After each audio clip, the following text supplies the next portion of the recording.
Se está grabando la llamada. Ok, vale, chicos, entonces vamos a comenzar, ¿vale? Les voy a empezar primeramente a proyectar desde ese fisiología del embarazo. Ok.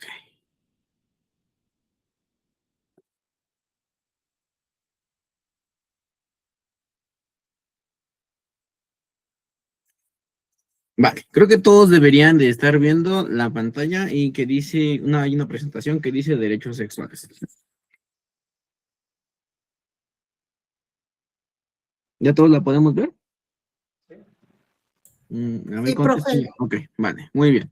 Ahora vamos a ver los derechos sexuales de una manera muy rápida. De ahí nos pasamos a ver ciclo menstrual porque sí es algo más, más complejo, ¿vale?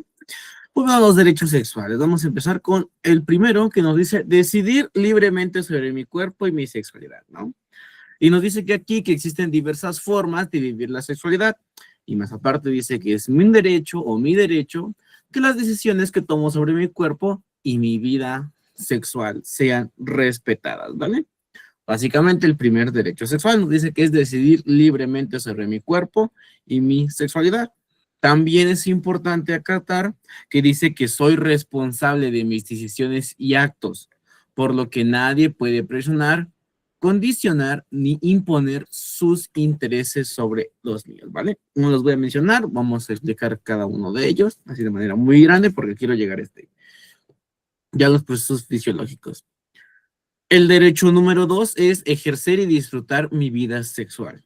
Es mi derecho vivir cualquier experiencia sexual o erótica que yo elija, siempre que sea lícita, como parte de mi vida emocional y sexual plena y saludable.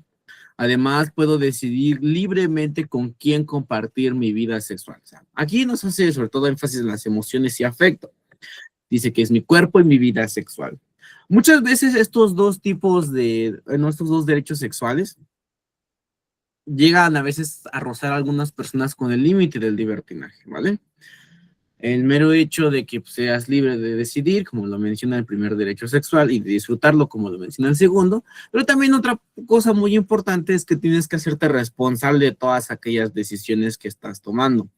Luego lo que les digo a todos los chicos cuando me toca darles reproductiva, sexualidad o cualquier materia relacionada con la reproducción, siempre les hago énfasis en que deben de cuidarse. Digo, sí, eres libre de estar con quien tú quieras, de disfrutar tu vida sexual, pero a todas las chicas, a todos los chicos les digo, si te quieren pedir la prueba de amor, yo sé que lo amas y lo quieres mucho, hazte una prueba de sangre. Digo, esa es la más grande prueba de amor que le puedes hacer a una persona y que te puede dar una persona. Una prueba de sangre de enfermedades venéreas.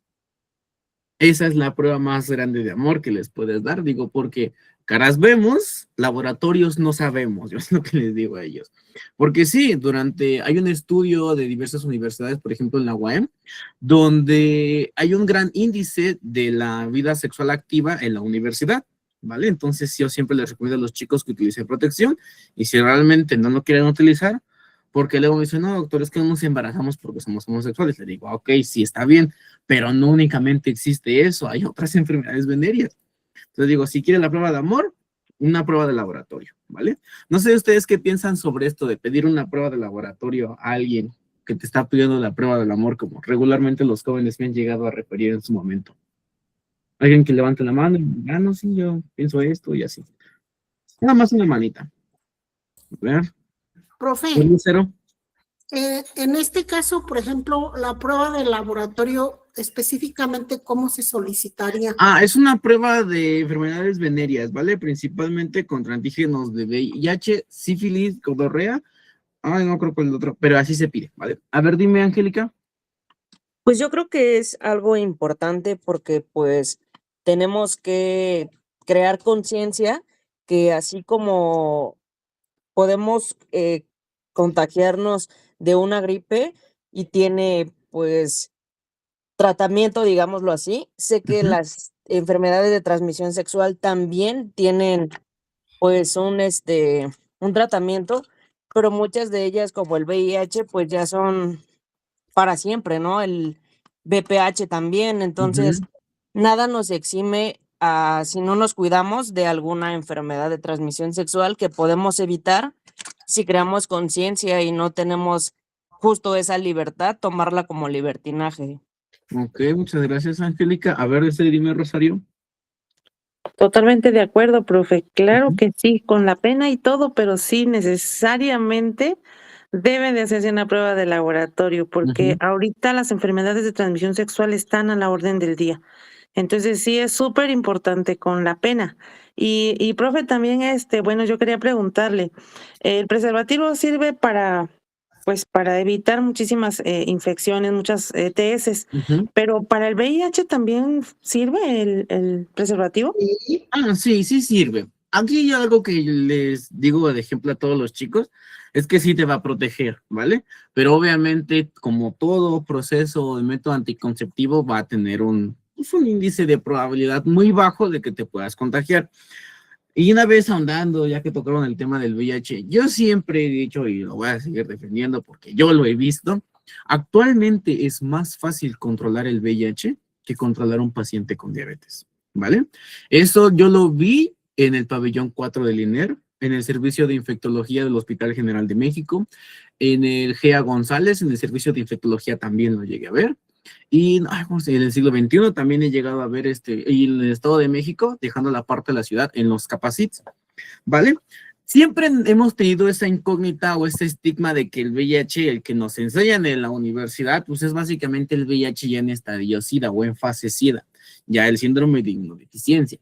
Pero el VIH prácticamente tú puedes tener VIH y puedes tener tu vida completamente normal, obviamente siguiendo tu tratamiento, obviamente, a la línea. Hace muchísimos años, muchos doctores de infectología me decían que los pacientes tenían que tomar hasta 20 tabletas en un día. Actualmente nada más es una tableta y chiquitita que se llama Biktarvy, que es tratamiento tara de 3 antirretrovirales, y prácticamente con eso eres indetectable e intransmisible, e incluso pueden llegar a tener relaciones sin protección y ni siquiera contagiar a otras, a sus parejas en este caso, ¿vale? Entonces, créanme que eso sí existe, yo lo he visto. Obviamente, tenemos muchos estigmas y muchísimo miedo, pero déjenme decirles que eso sí existe, ¿vale? Entonces, yo les digo a los chicos, no digo no solamente el VIH, digo ahora el VPH, que ahí a veces en este caso los hombres no se quieren vacunar. Yo les digo, caballeros, vacúnense porque a final de cuentas el reservorio de ese virus eres tú. Tú eres quien contagia. La mujer es la que tiene la mayor, por anatomía y fisiología de organización celular, la que tiene más consecuencias y puede llegar a generar cáncer cervicuterino. Tú como hombre puedes llegar a generar cáncer, sí, pero es menos probable. Tú funcionas más bien como un reservorio, ¿vale? No sé si sabían eso, ya más adelante les estaré compartiendo más información acerca de cómo se trata el VIH y esto, ¿vale? Tenemos el consejo número 1, así que el derecho número 3, que es manifestar mis afectos, ¿no? Y dice que es mi derecho a ejercer mis libertades individuales de expresión, manifestación y reunión e identidad sexual y cultural, ¿vale? O sea, prácticamente que puedes expresar tus ideas y que debes de ser respetado por ello. El cuarto derecho nos dice una vida libre de tortura o tratos inhumanos y crueles. Dice, mi derecho a no ser sometida a tratos como prácticas tradicionales, dañinas, esterilización forzada, anticoncepción o abortos forzados y otras formas y tratos inhumanos desagradables.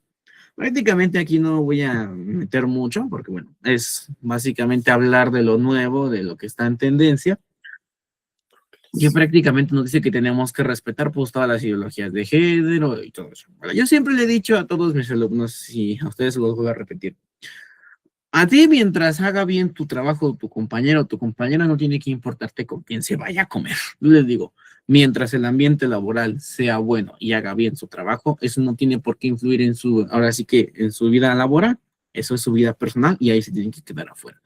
Y a veces hay mucho estigma respecto a eso. Eso lo he llegado a ver, por ejemplo, en el personal de enfermería, pues las compañeras que ya llevan más de 40 años de servicio y a lo mejor llega un compañero homosexual y pues como que hay una disputa respecto a cómo hablarle.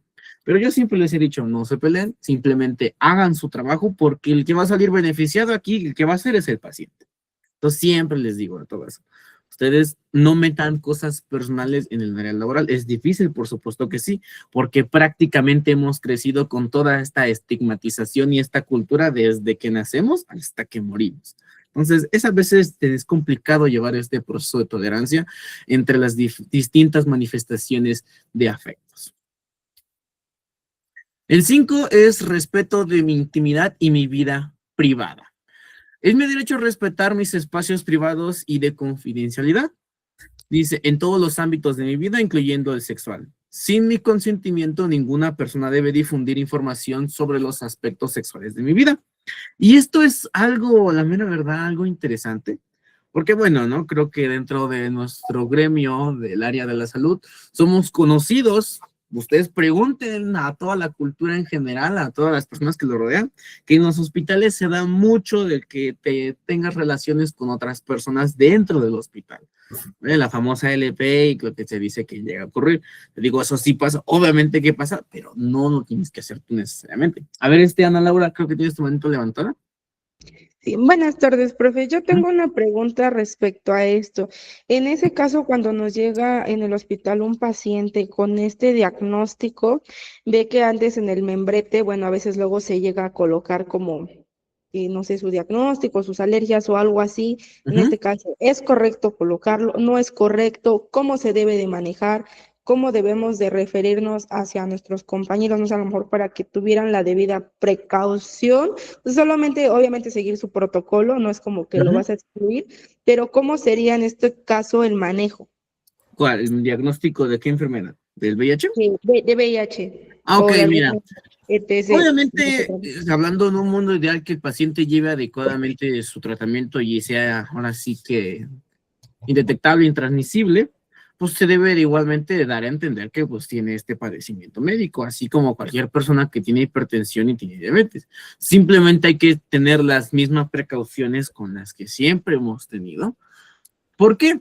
Porque al final de cuentas es una enfermedad que se puede contagiar, ¿vale? Y tú no sabes todavía cómo llega ese paciente, ¿vale? Todavía no sabes su carga viral, su conteo de CD4, entre otras cosas. Entonces, de igual manera, debes hacer el protocolo así como si tuviera hepatitis, así como si tuviera diabetes o hipertensión, avisar a los demás compañeros, simplemente de manera, ¿sabes qué es un paciente? El paciente Juan tiene una infección por VIH. Nada más. Ya no decir el paciente con VIH o el paciente sidoso, que a mí sí me tocó a veces que llegaran a referirse así con los pacientes. No, pues es un paciente, se llama tal cual, tiene este diagnóstico, punto. Más adelante, pues decir, toma tus debidas precauciones, que obviamente todos ya conocemos, y después con los estudios de laboratorio podemos detectar cuánto es el riesgo de contagio que tienen esos pacientes. ¿Vale? No sé si te respondí tu pregunta, compañero. Sí, gracias.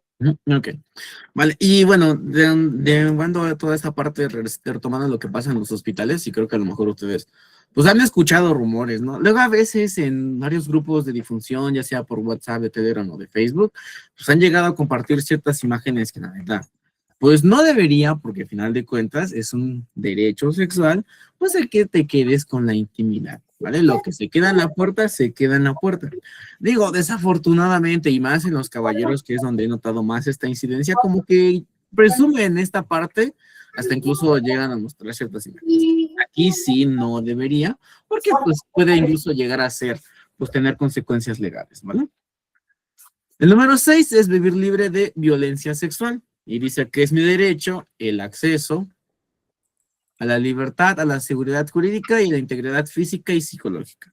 Dice que ninguna persona debe abusar, acosar, hostigar o explotar sexualmente. El Estado debe de garantizar el no ser torturado ni sometida a maltrato físico, psicológico, abuso, acoso y explotación sexual. Aquí se dan cuenta, sobre todo referencia a la mujer.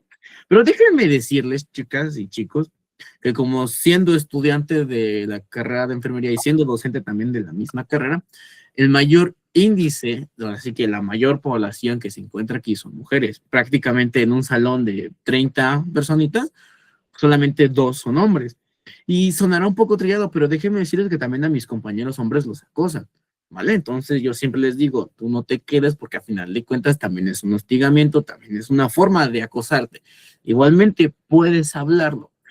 Ahora sí que a nivel del contexto, pues es un poco trillado de que un hombre llegue a quejarse por eso, pero de igual manera, así como la mujer, él también tiene ese derecho de expresar que no debe de tener ninguna violencia sexual, ¿vale? Esto yo sí lo he llegado a ver porque, como les voy a repetir, doy clases también en enfermería y a veces están esos casos y a veces el chico no dice nada porque dice, es que cómo voy a decirlo si yo soy hombre. Y yo digo, no, no te tienes que estigmatizar, ¿vale? A final de cuentas son cosas que pasan y de igualmente lo tienes que reportar, ¿vale? No sé si ustedes tengan algún caso de esta índole, haciendo referencia a que los hombres también son acosados, en menor medida, pero también son hostigados. Pues yo sí me llegó a lo mejor no tan directo en mis prácticas, Ujú. cuando íbamos, yo también tenía mis compañeritos hombres, había uno que era simpático, o sea, Ujú. tenía lo suyo, Sí, pues es y guapo, ¿no?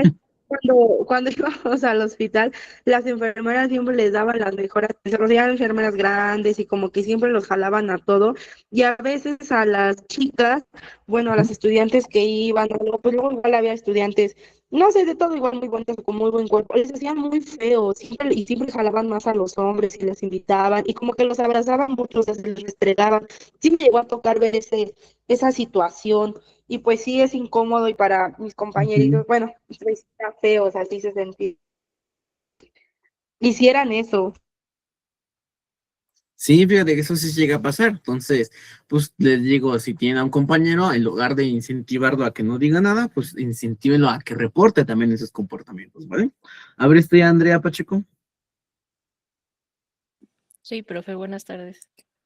¿Sí me escuchan? Sí, sí, te escucho. Ah, a mí me ha tocado, pero en hostigamiento o no sé cómo decirlo, pero en pacientes, Ujú. porque pues ha habido casos en que, bueno, yo estoy en quirófanos Ok. y han llegado casos, generalmente siempre hombres, que llegan con pues objetos extraños en el recto, ¿no? Y Ujú. a lo mejor se nos hace pues gracioso, pero pues te lo quedas a lo mejor, pues así que en tu mente, ¿no? Y ya. Y ha habido casos en donde los doctores y enfermeros y demás hacen comentarios, pues de que, Ujú. pues haciendo burla, ¿no? A los pacientes e incluso ellos, los pacientes escuchando, conscientes, y pues sí se me hace feo, ¿no? Y si uno a lo mejor los reporta o le dices algo en su momento, pues te echas a todos encima, ¿no? Ujú. Y finalmente pues te quedas callado, ¿no? Y yo lo que hago generalmente pues es mejor me salgo y ya no estoy ahí en ese círculo de pues burla hacia los pacientes. Pero sí, casi siempre, o más bien siempre no he visto casos así en donde se respete pues la privacidad o no sé cómo Sí, llamarlo, sí, sí. pues de los hombres, ¿no? O sea, cada quien pues es libre de hacer lo que quiera y pues son Ujú. accidentes, ¿no? Sí, pues sí. Pero sí, me ha tocado a mí, pero con pacientes. Ok, fíjate que eso también es bien interesante, ¿no? Nosotros a veces, pues sí, tenemos acceso a prácticamente a todo lo expediente, la verdad. Pero yo siempre les digo a todos los chicos, por ejemplo, me tocó recibir a un paciente igual que tenía, no, era una lata de spray en el recto, ¿no? Y pues tenía a mi cargo, pues, a unos pasantes y a unos internos, ¿no? Les digo, a ver, revisen al paciente en lo que voy a hacer una interconsulta con el servicio de cirugía para poder hacer el servicio de coloprocto. No, hombre, cuando llegó los pasantes y los internos estaban bien espantados, le digo, cállense, les digo, ustedes no digan nada, nosotros no juzgamos nada, si te vas a salir, a mejor, o si te vas a reír o vas a hacer algo mejor, salte y no entres, ¿vale? Les digo, ¿por qué? Porque tú aquí no estás para juzgar, tú aquí estás para resolver, allí lo que sea, digo, lo que haya hecho, lo que haya pasado, él sabe, tú vienes aquí a resolver porque acude a ti como un profesional, no como una persona X. Vienes tú o acuden a ti como un profesional. Digo, desafortunadamente no todos los compañeros tienen la misma mentalidad y pues a veces estas ideas se van tergiversando o se va haciendo como que un mito o un chisme y ya cuando ves llegan a ver de distintos servicios a ver al paciente y es cuando yo digo esto no tendría por qué pasar porque se supone que el que está dando atención no tiene que hacer divulgación sobre esto. Es difícil, tenemos que pelear prácticamente contra este tipo de comportamientos, pero bueno, poco a poco el cambio empieza con uno, ¿vale? Vamos a pasar al siguiente. Y aquí viene otro que es la libertad reproductiva, ¿no? Como mujer, en este caso hace referencia a las mujeres porque son las que se pueden embarazar, es mi derecho de decidir tener o no hijos. ¿Cuántos, cuándo y con quién? De acuerdo con mis deseos y necesidades. El Estado debe respetar y apoyar mis decisiones sobre mi vida reproductiva, brindándome la información y los servicios de salud que requiero, haciendo efectivo mi derecho de la confidencialidad.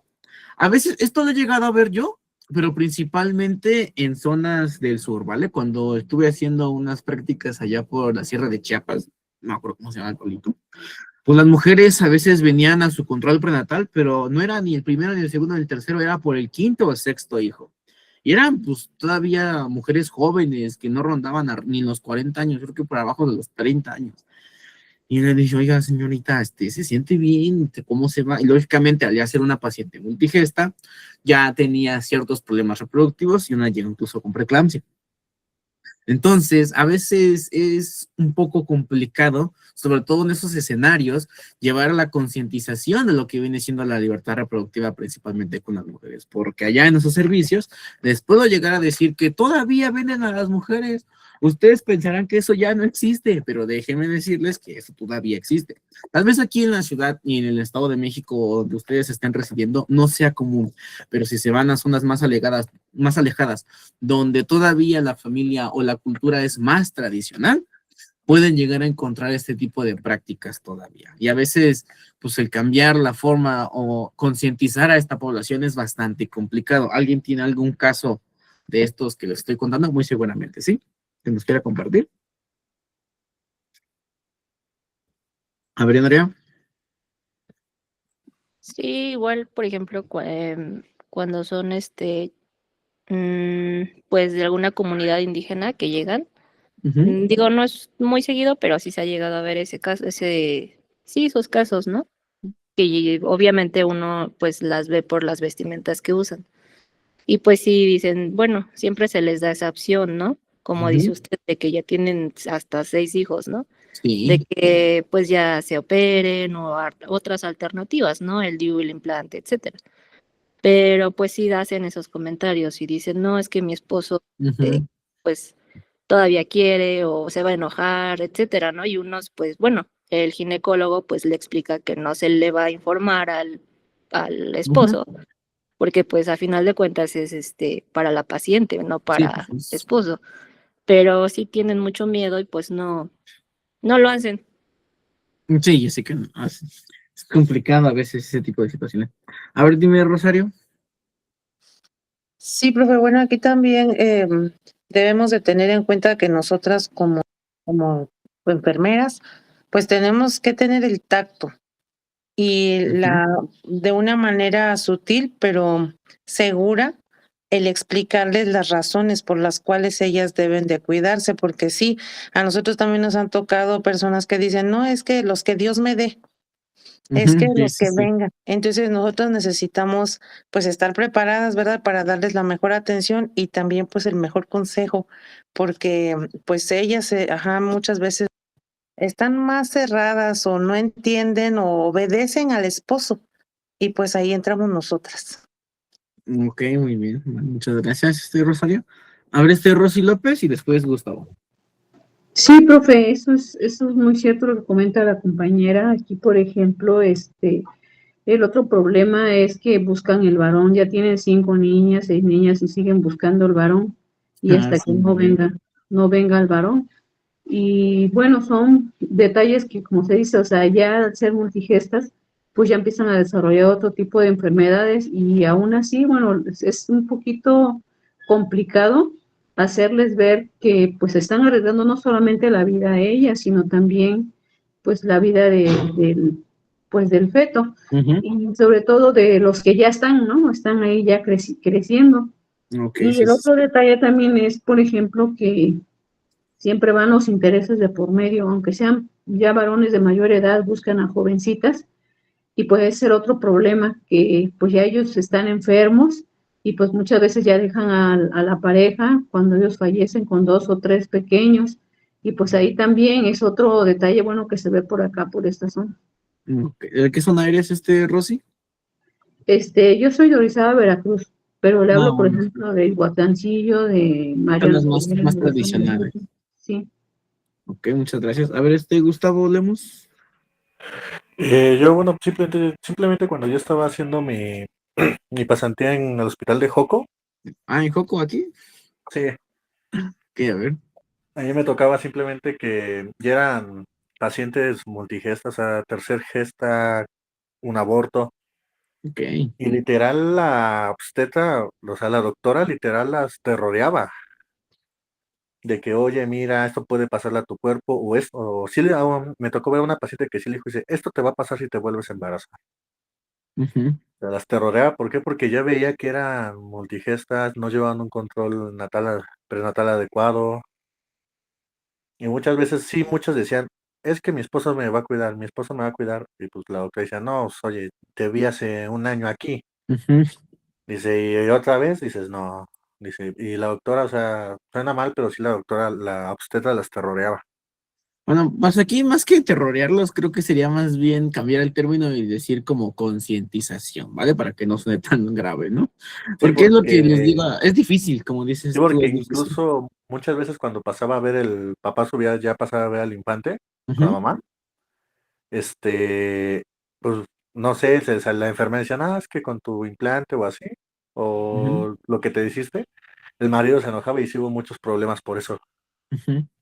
que incluso hasta yo estando ahí en piso, el esposo me quiso golpear. Ah, sí, esto también pasa a veces.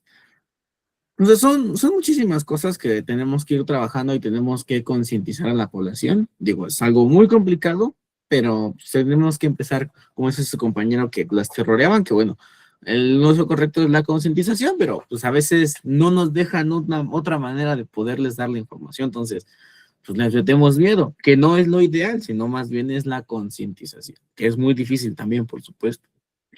Aquí nos dice que 8 nos dice igualdad de oportunidades y la equidad. Dice, las mujeres y los hombres, aunque diferentes biológicamente, que hay muchísimas diferencias, somos iguales ante la ley.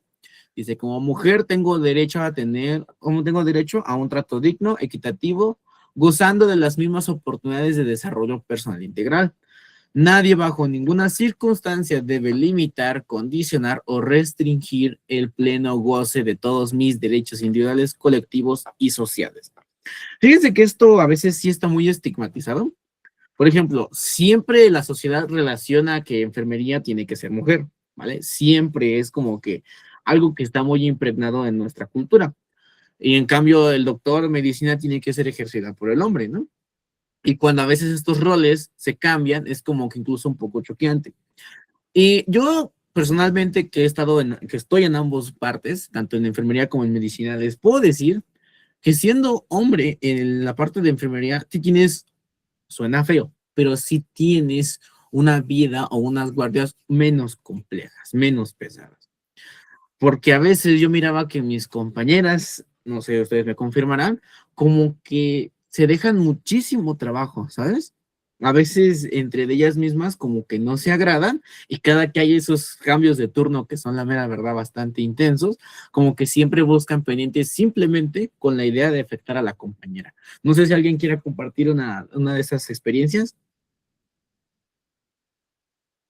A ver, Gustavo. Simplemente por la tapa del torundero o los frascos de torundos que no estaban llenos. Muchas Así veces me la también. aplicaron y me fui hasta las 4:30. Vale, vale. Entonces, vean, esto créanme que sí existe. Entonces, tenemos las mismas oportunidades, pero incluso a veces cuando te contratan en un hospital, cuando te hacen una entrevista siendo hombre para enfermería, como que sí hay un poco más de, ahora sí que de sesgo en esta parte. Igualmente, si va una mujer que estudió medicina y es doctora y va a la entrevista de trabajo, sigue habiendo todavía estos estigmas, que ya no deberían porque somos iguales ante la ley. Pero pues estos estigmas van desde que nosotros somos niños, prácticamente en nuestra cultura de cómo nos están, desde que nos educaron, ¿vale? El 9 dice vivir libre de discriminación sexual. Y aquí nos dice, es mi derecho no ser discriminado o discriminada por mi edad, por género, sexo, preferencia, estado de salud, religión, origen étnico, forma de vestir, apariencia física o por cualquier otra condición personal. Él nos dice que el Estado debe de garantizar la protección contra cualquier forma de discriminación. Prácticamente aquí nos habla de la tolerancia, que creo que es un punto que ya hemos visto a lo largo de los demás derechos sexuales, pero aquí pues hay uno completamente enfatizado en la libre discriminación sexual, ¿vale? Por parte del 10 nos dice información científica y laica sobre la sexualidad.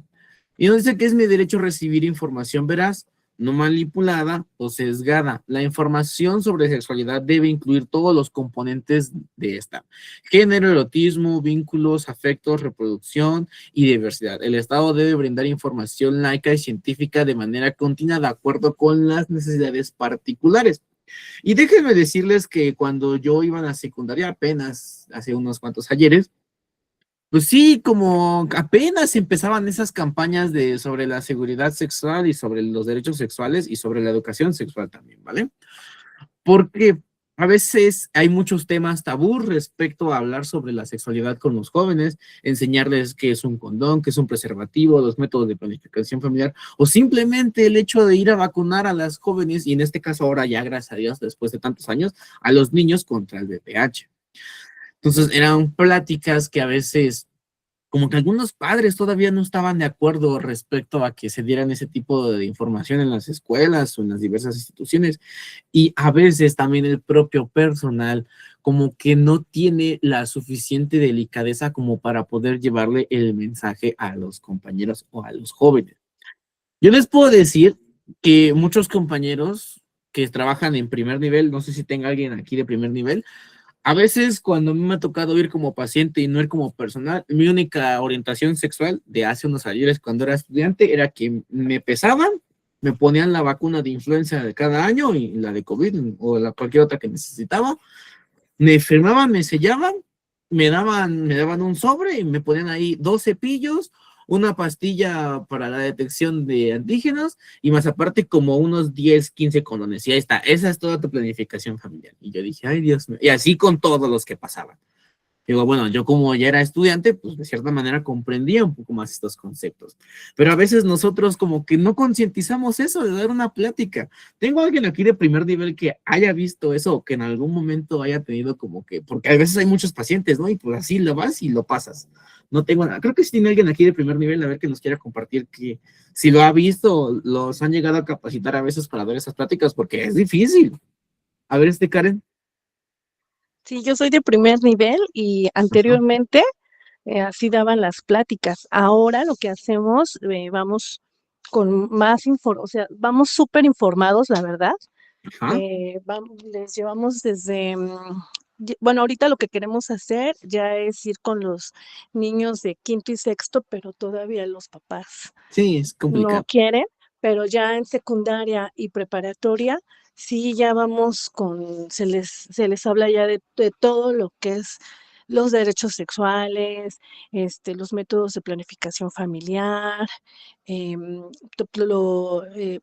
¿qué más? Bueno, llevamos en la prepa, Ujú. ya hay chicos hasta mayores de edad y ahí a muchas chicas se les ha puesto hasta método de anticoncepción. El implante, creo yo El que es lo que es. implante, Ajá. les ofrecemos el DIU, Mm, otro método el parche, lo que más les convenga a su cuerpo.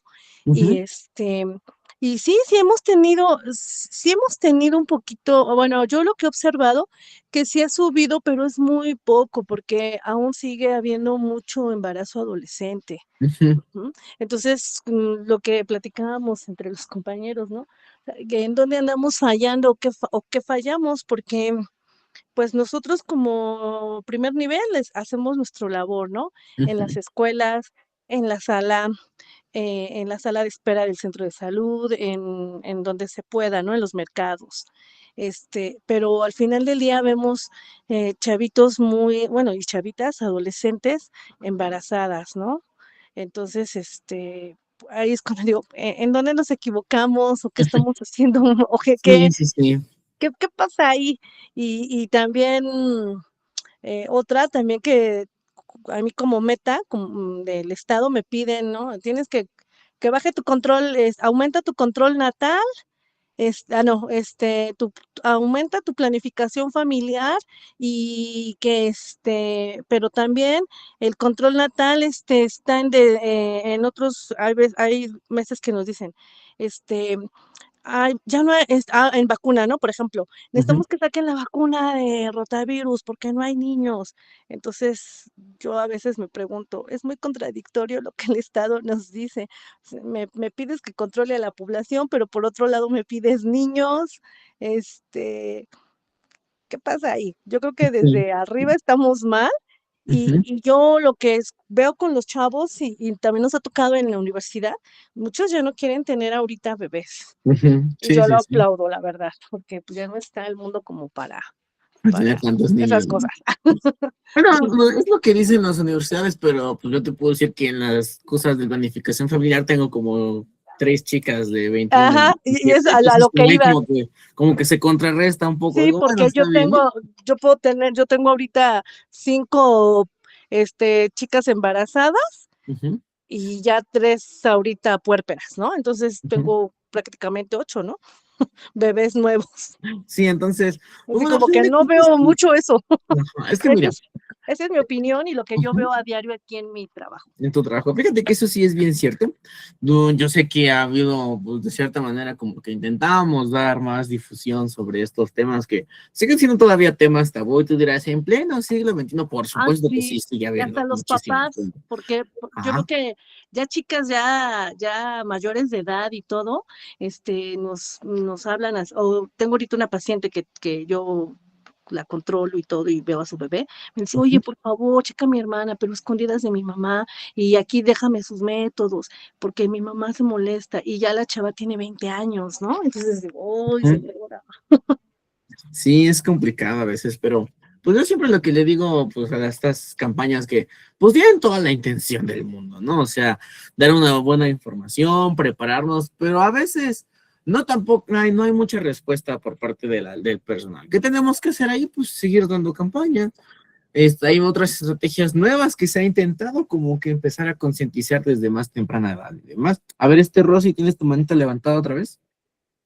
Sí, profe. Bueno, algo que, por ejemplo, se está dando ya, bueno, no sé si por ahí también sea más común, es Ujú, que muchas veces ya los chicos quizás tener un hogar con una familia ya no es tan de ellos ujú, ni de las chicas. Ahora, por ejemplo, bueno, pues se han llamado por decir algunas frases como amigo novios, de otras índoles, y tienen muchas veces pues familia, pero no tienen un hogar, entonces hay madres solteras, y ujú. eso también pues ahora sí que repercute porque pues ya no pueden también pues darle algo de seguridad, por ejemplo, o controlar a ambos padres para que no tengan familia, sino pues entonces se puede dar más y con muchos más problemas.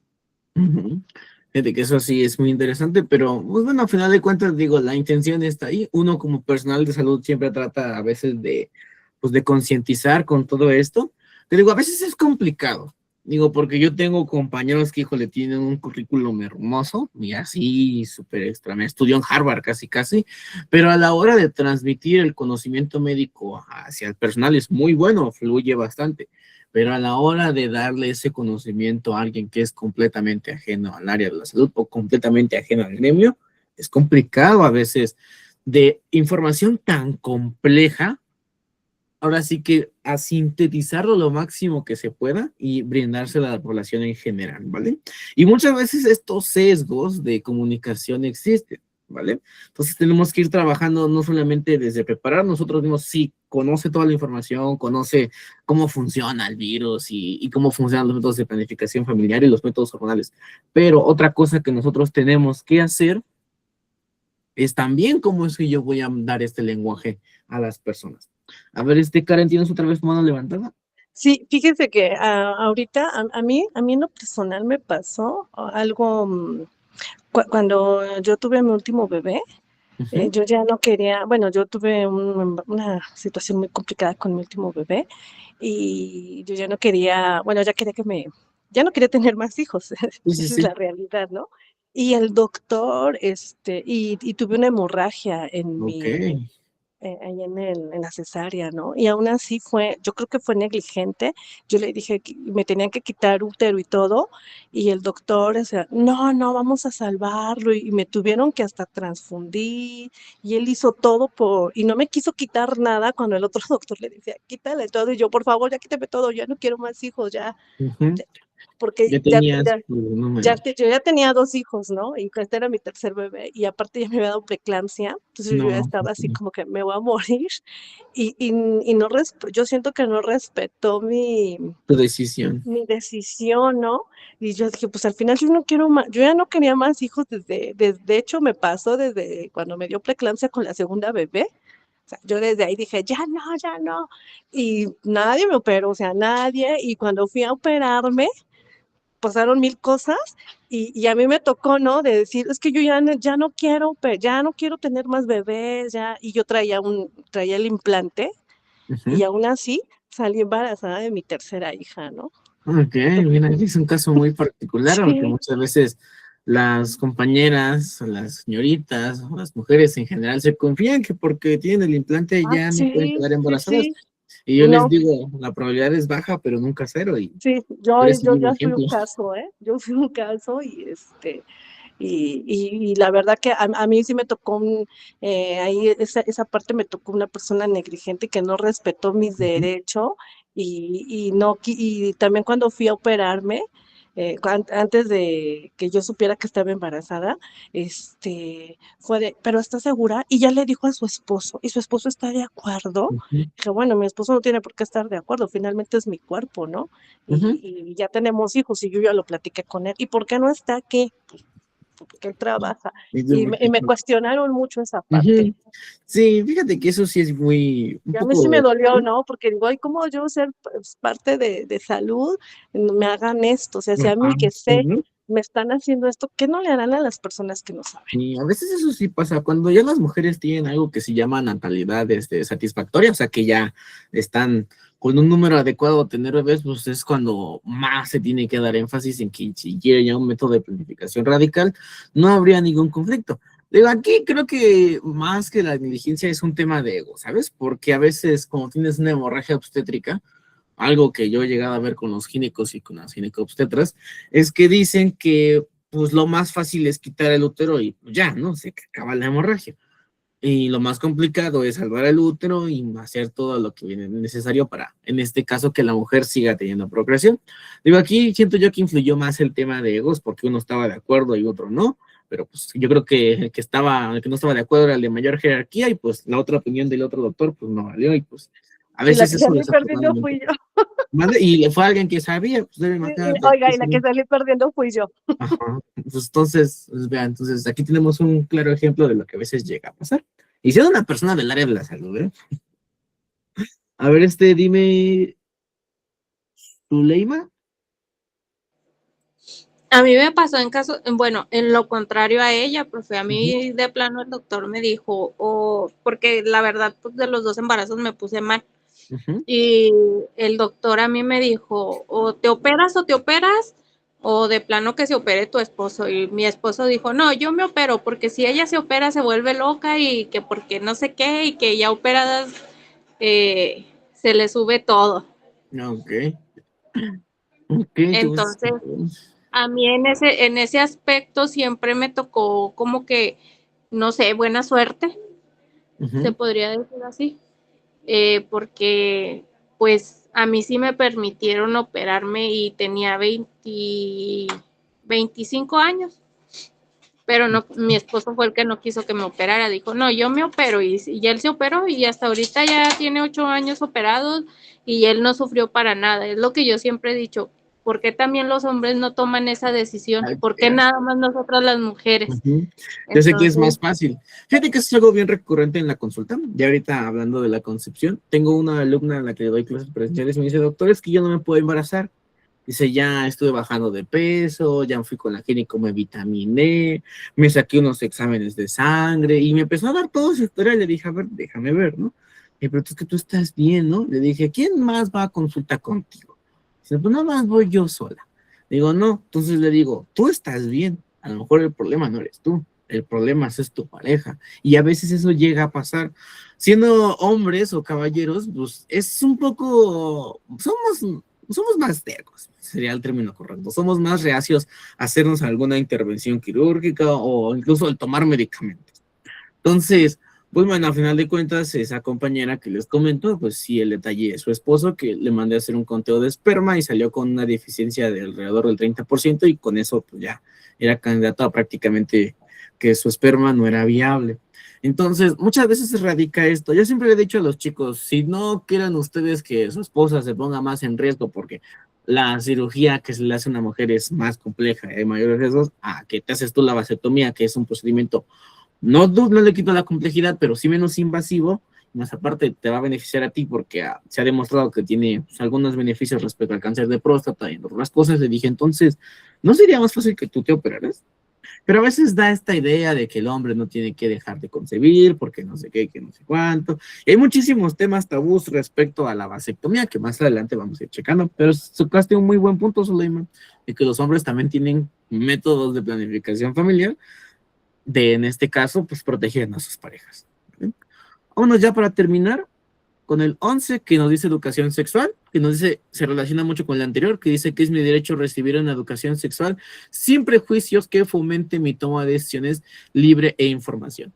Digo, desafortunadamente, y como ya lo mencionó su compañera, a veces esto como que no se hace de la manera más plausible y pues puede haber o puede llegarse a convertir en una situación que la neta no tiene nada que ver.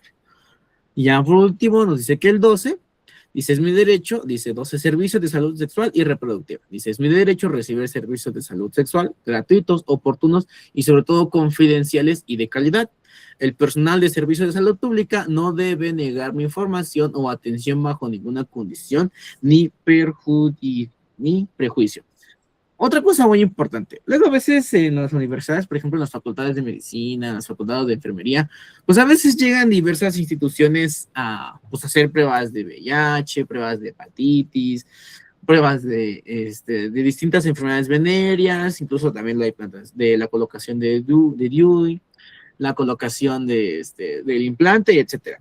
Y sobre todo yo les digo a los chicos que están ahí en estas organizaciones estudiantiles, les digo, no está mal que hagas esto porque habla muy bien de ti, del compromiso que tienes con tu carrera. El detalle es que muchas veces el cuidado de los datos no es el mejor. Yo siempre les digo a los chicos, si van a hacer este tipo de estudios porque pues, quieren sacar un artículo o algo, está perfecto, pero háganlo a doble ciego.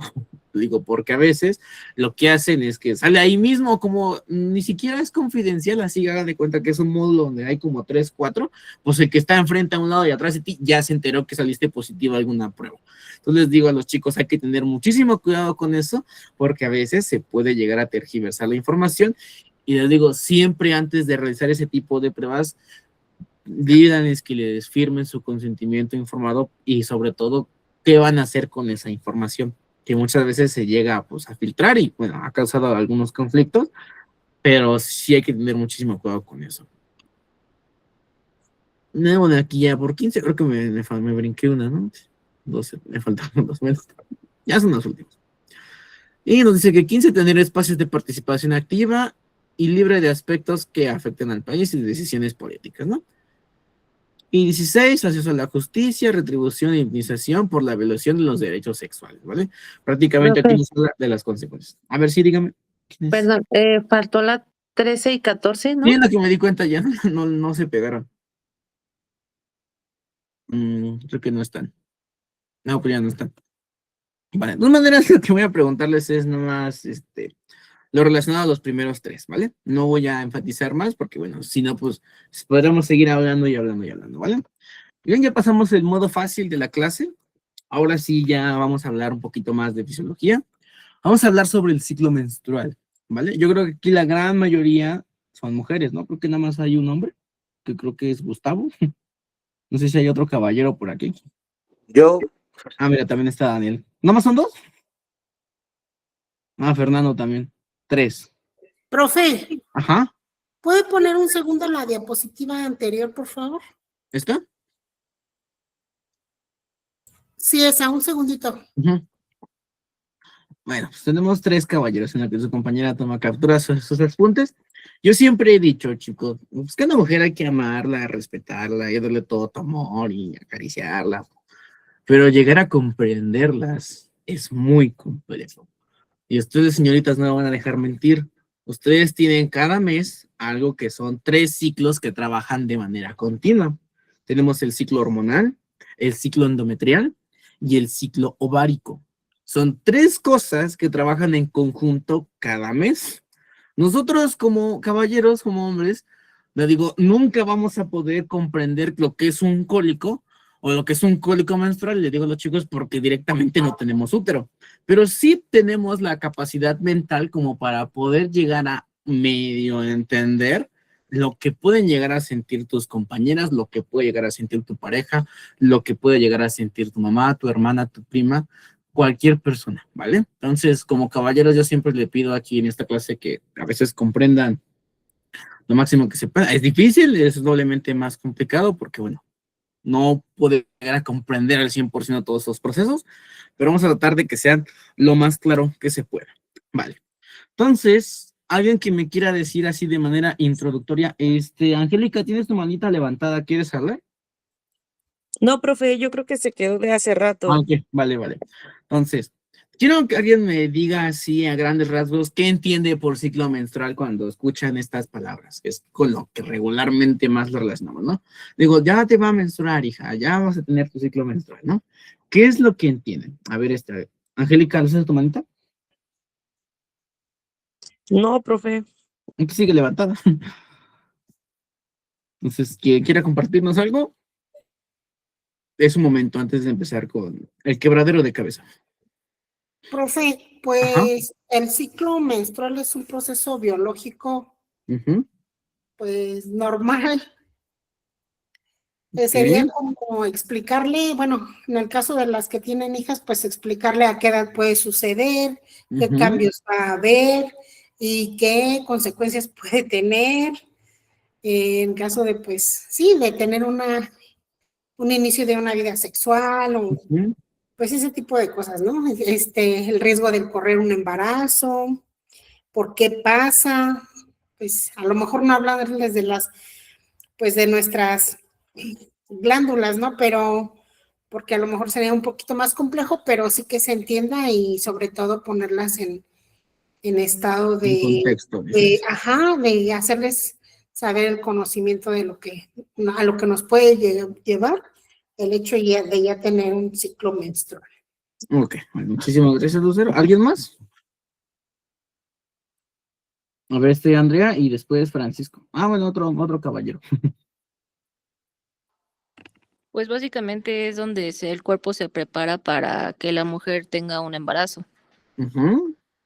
Y pues está el proceso de la ovulación, la menstruación, etcétera. Ok, muy bien, muchas gracias. A ver, Francisco.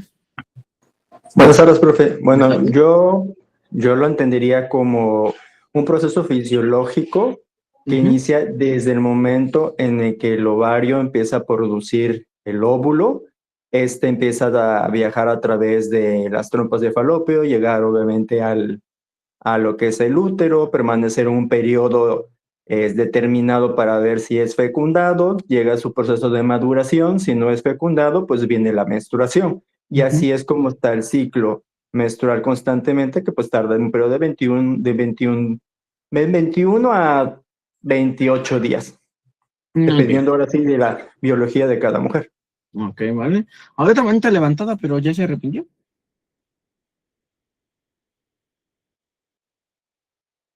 ¿Qué pasó con otra manita? ¿Ya somos todos entonces? Sí, Ahí era yo. Sí, era yo. Pues igual, como lo comenta el compañero, o sea, es la fase donde el cuerpo de una mujer se prepara para la concepción, desde que se libera un óvulo, llega al útero para buscar ser concebido, al no ver una concepción, se desecha, se desprende el endometrio y pues ya es cuando ahí se ve el sangrado que tenemos. Ok, vale. Pues creo que sí tienen conceptos. A ver, Rosario, antes de empezar ya con la explicación así más fisiológica, más hormonal. Bueno, profe, cuando tenemos hijas, Iniciamos desde muy pequeñas a hablarles de estos temas, precisamente para que cuando les pase estén preparadas. Regularmente ahorita como que inician más jóvenes, entonces inicia el proceso desde que van en la primaria. Entonces, bueno, tiempo atrás, la verdad es que nos cuentan las personas mayores que para aquellos tiempos era un pecado hablar de estos temas. Sí. Y era dificilísimo todo lo que les pasaba porque ellas no sabían cómo actuar, qué hacer, ellas se espantaban. Entonces, es bien importante que nosotros como mamás pues iniciemos desde, y principalmente nosotras que conocemos del tema, hablarles a nuestros hijos desde pequeños. Ok, muy bien, muchas gracias, Rosario. Me lo apunté, sí, ya. Ok, vale. Entonces, me dan buenos términos, entienden las generalidades. ¿Ustedes ya vieron sistema endocrino? O sea, ¿conocen lo que es el sistema endocrino? Sí. Ok, a ver quién dijo que sí, que me diga qué es. Vamos, sin miedo, chicos, no pasa nada. Sí, ya lo vimos, profe. Ok, pero ¿qué vieron? O sea, me dicen que sí, pero pues, yo no estuve ahí. ¿Qué entienden? Pues bueno, ¿O qué vimos es? principalmente las glándulas encargadas de segregar ciertas hormonas. Y ya, así como el del Insulester, y ya. Les hablaron sobre algo que se llama, a ver, Lucero, vamos a ver si nos puede dar un poco Son más. las hormonas que van hacia el torrente sanguíneo, ¿no, profe? Ok, las que van hacia el torrente sanguíneo. Sí, pues se llama sistema endocrino. Ok, les voy a hacer una pregunta para ustedes y quien me responda le doy 2 participaciones. Pero así rápido, así, es esto. ¿Ustedes saben lo que es un sistema de retroalimentación? Hablando obviamente del sistema endocrino. O nada. O apenas es nuevo ese concepto de sistema de retroalimentación negativo o positivo. Y el eje hipotálamo, hipófisis, glándula. O órgano blanco. U órgano efector, como lo hayan visto. A ver, Gustavo. Pero, profe, es principalmente que regula nuestras funciones corporales manteniendo la homeostasis mediante las hormonas que actúan como lo hacía el mensajero. Bueno, pues más o menos, pero es como si me dijeras que eres una persona. A ver, Karen. Perdón. Bueno, lo que yo, por ejemplo, va de cambiar rápido, las hormonas cambian, ¿no? Por decir, estoy entrando en frío, tengo que subir mi temperatura. Sí. Sí. Manda como que la respuesta rápida, así de, sí, porque si tengo la temperatura, el sistema no te puede mandar así como que se te baje, tenemos que implementar pues las compresas o un medicamento, ¿no?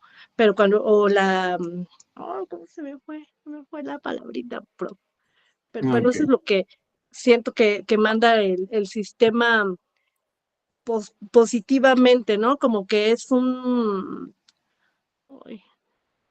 estímulo rápido, ¿no? Vamos a cambiarlo drásticamente.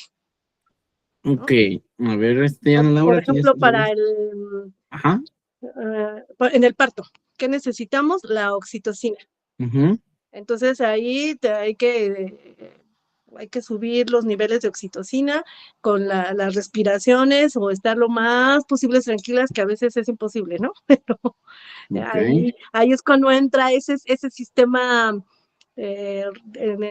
la hormona, y que tiene que cambiar rápido y generar más oxitocina para que se libere rápido el canal del parto y pueda darse rápido el parto.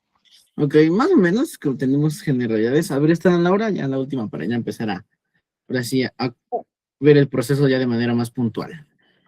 Bueno, las hormonas son mensajeros químicos producidos por el sistema endocrino que se encargan de regular ciertas funciones vitales, entre ellas el crecimiento, la reproducción, el metabolismo y el estado de ánimo. O sea, me dices prácticamente de todo. Muy bien, vamos a empezar. Yo les digo que el sistema endocrino va muy de la mano y se relaciona muchísimo con el sistema nervioso central. para cualquier proceso que tiene que hacer tu cuerpo, llámese proceso reproductivo, proceso de parto, el sueño, la digestión, van a trabajar en conjunto el sistema nervioso con el sistema endocrino, ¿vale? Entonces, voy a darles una mini introducción, así, para que pues, estemos en sintonía todos, y pues como que podamos comprender lo máximo que se pueda, ¿vale? Entonces, ¿vale? Porque si les digo, es un sistema de retroalimentación positivo y negativo, pues bueno, creo que como que me lo explicaron, pero como que hay que puntualizar algunas cosas, ¿vale? Número 1, para controlar, ya todos podemos ver la pantallita donde les puedo rayar. Sí. Ok. Sí, Sí, profe. Para hacer todas las funciones del cuerpo, tú requieres de dos hermosos sistemas que van a regular prácticamente todo. Uno de ellos, y muy bonito y muy complejo, tal vez uno de los más complejos, sistema nervioso central, pero también para controlar todo, requieres al hermoso sistema endocrino. ¿Qué ocurre aquí? Bueno, el sistema nervioso central habla con el idioma de los neurotransmisores. Neurotransmisores. El sistema endocrino habla con el idioma de las hormonas.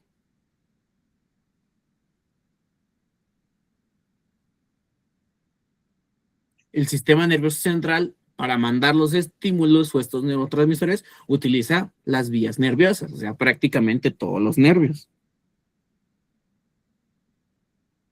El sistema endocrino, para mandar los estímulos, utiliza el torrente sanguíneo.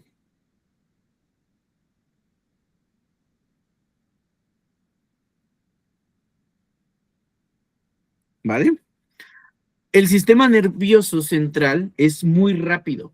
Prácticamente la sinapsis eléctrica y la sinapsis química es muy rápida, ¿vale? Entonces, el sistema nervioso central es muy rápido.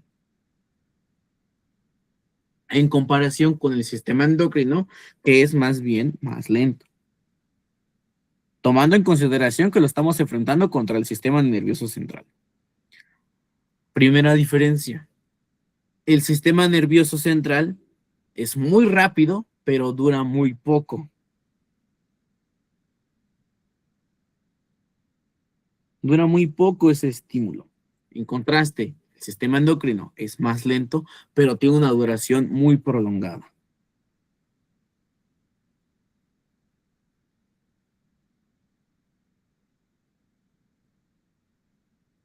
Ahora, ¿te das cuenta? Prácticamente podemos decir que el sistema nervioso central y el sistema endocrino son dos países completamente diferentes.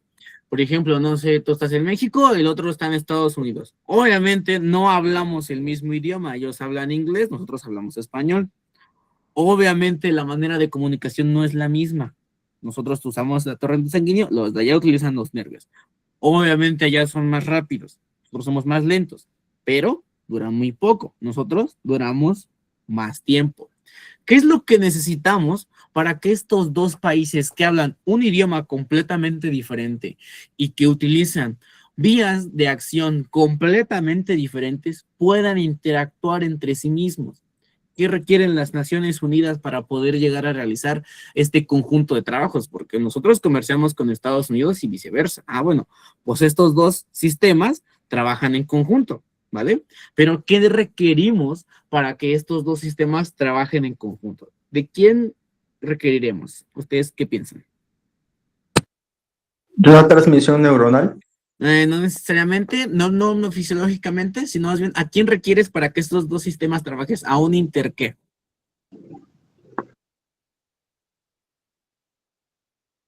¿A un inter? Intermediario. A un intermediario. Intermediario. ¿Vale? Requieres prácticamente de alguien que sepa o que interactúe entre estos dos sistemas. Y el intermediario del sistema endocrino y del sistema nervioso central, lo voy a apuntar incluso de verdecito, es el hipotálamo.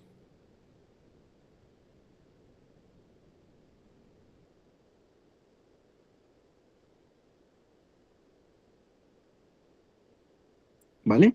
Es el hipotálamo. El intermediario entre estos dos sistemas para poder controlar todas las funciones del cuerpo humano y de entre las cuales se encuentra el ciclo menstrual, el ciclo endometrial y ciclo ovárico es el hipotálamo, ¿vale? Es quien va a traducir todos estos mensajes. De ahí, lo que nosotros ahorita vamos a ver específicamente se llama el eje hipotálamo hipofisiario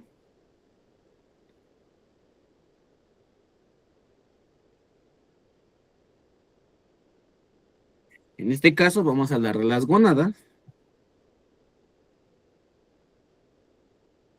el famoso eje hipotálamo hipofisiario gonadal, y como estamos hablando específicamente de la mujer, pues en este caso es ovario. También lo pueden encontrar como eje hipotálamo hipofisiario ovárico. El mensaje en sí o sí, yo siempre digo que el sistema endocrino funciona como un teléfono descompuesto, ¿vale? ¿Cómo funcionan estos ejes, doctora? Ahora lo vamos a explicar, ¿vale? Para que tengamos la introducción básica. Tú aquí con mucha imaginación, como les digo a todos mis alumnos, es un cerebro, ¿vale? Esto es el sistema nervioso central. El intermediario es el hipotálamo. Lo que está de azul es el hipotálamo.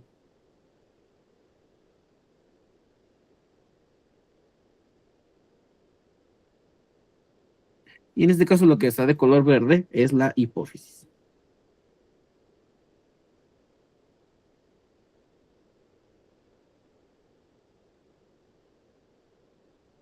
¿Vale?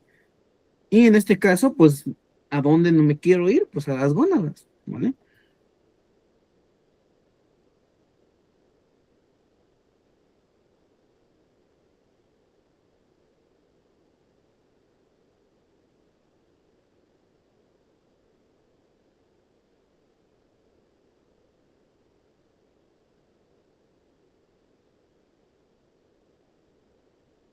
Mucha imaginación, este es un útero. Y aquí, precisamente, estas bolitas son los ovarios. ¿Vale?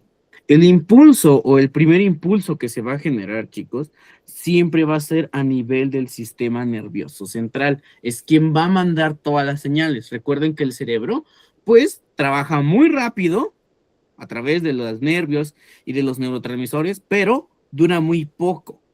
El primer estímulo se genera en el sistema nervioso central.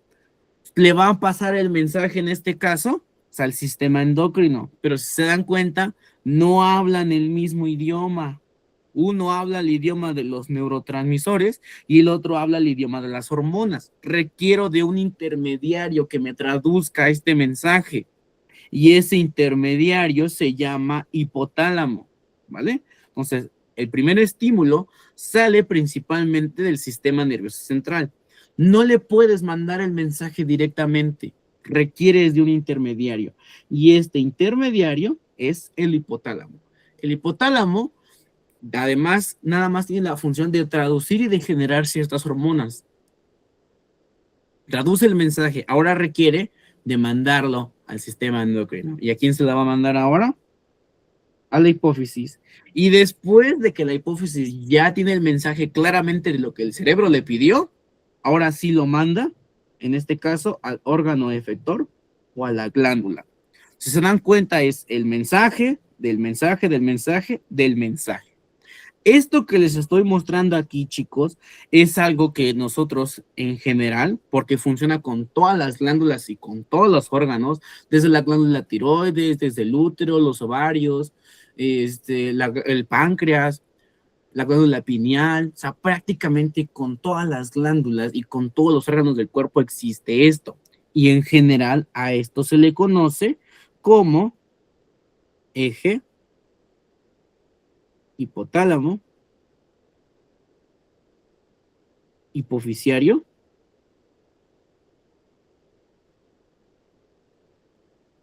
glándula. O también lo pueden encontrar como órgano blanco. Porque el sistema endocrino también interactúa con los demás órganos del cuerpo, ¿vale? Entonces, se dan cuenta, es el mensaje del mensaje del mensaje. Esto se le conoce en general como eje hipotálamo hipoficiario glándula, ¿vale? En este caso, como estamos hablando del útero y los ovarios, pues se va a llamar ya con nombre y apellido específico.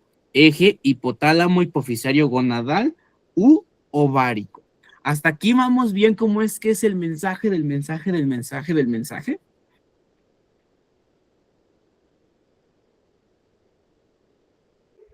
Sí, profe. Vale, contesten. Si no, pues lo repetimos Sí, otra vez, profe. porque sistema endocrino sí es un poquito enredado, pero vamos a tratar de que sea como que lo más, ahora sí que lo más plausible posible, ¿vale? Ahora, les voy a explicar a muy grandes rasgos qué es un sistema de retroalimentación negativo y qué es un sistema de retroalimentación positivo.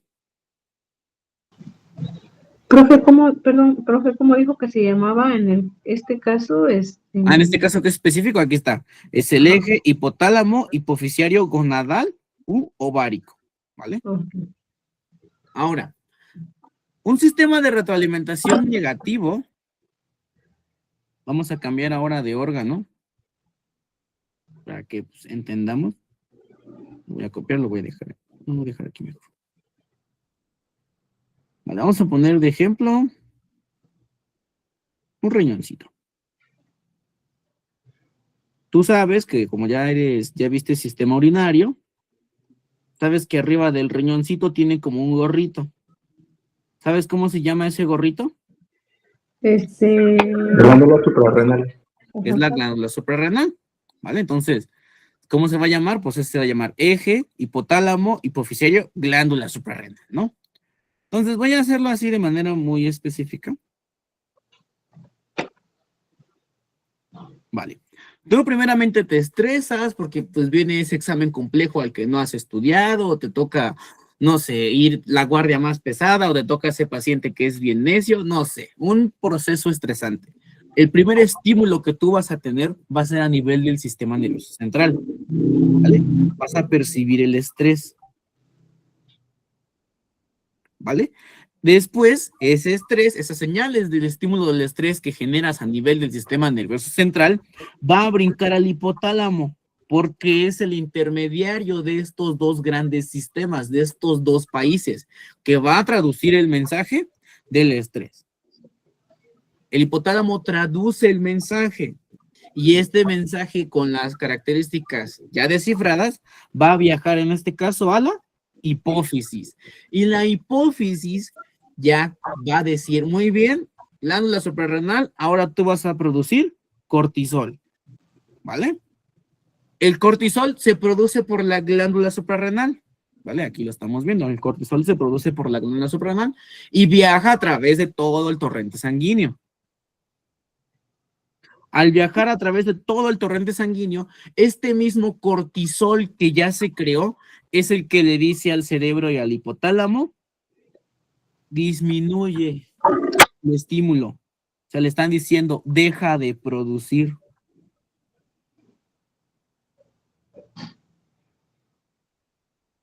¿Qué quiere decir? Que el producto que yo quiero crear es el mismo que me dice que pare la producción, que pare la fábrica. ¿Hasta aquí vamos bien, chicos? Sí, profe. Ok. Esto es un sistema de retroalimentación negativo. ¿Qué quiere decir? Que es lo que yo quiero crear, es lo mismo que me dice que pare la producción. ¿Vale? Esto es un sistema de retroalimentación negativo. Vamos a ver ahora otro. Vamos a ver ahora uno positivo. Y ahora sí lo voy a traer otra vez al útero.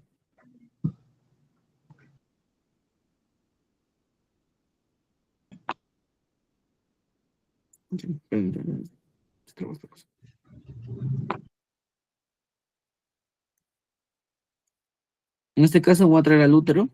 Con mucha imaginación, este es un útero. ¿Vale? Y pues como todo, imaginemos que es un útero gestante y pues acá adentro va a estar una bendición que ya va a querer salir. ¿Vale?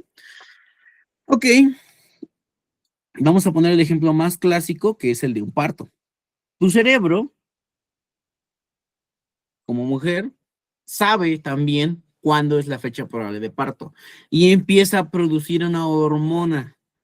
Ahora sí que el sistema nervioso central le dice al hipotálamo, crea la oxitocina, ¿vale? El hipotálamo es quien sintetiza la oxitocina, chicos, ¿vale? No la crea la hipófisis. La hipófisis únicamente la almacena y la va ahora sí que a mandar al torrente sanguíneo cuando sea necesaria. Quien crea la oxitocina es el hipotálamo, pero quien se encarga de almacenarla y liberarla va a ser la hipófisis. Es igual que la relación que generan el hígado con la glándula, con la vesícula. ¿Quién crea la bilis? Pues el hígado. Pero ¿quién se va a encargar de almacenarla y liberarla? Pues la vesícula biliar. Lo mismo ocurre aquí. Quien crea la oxitocina es el hipotálamo. Quien se encarga de almacenarla y liberarla es la hipófisis.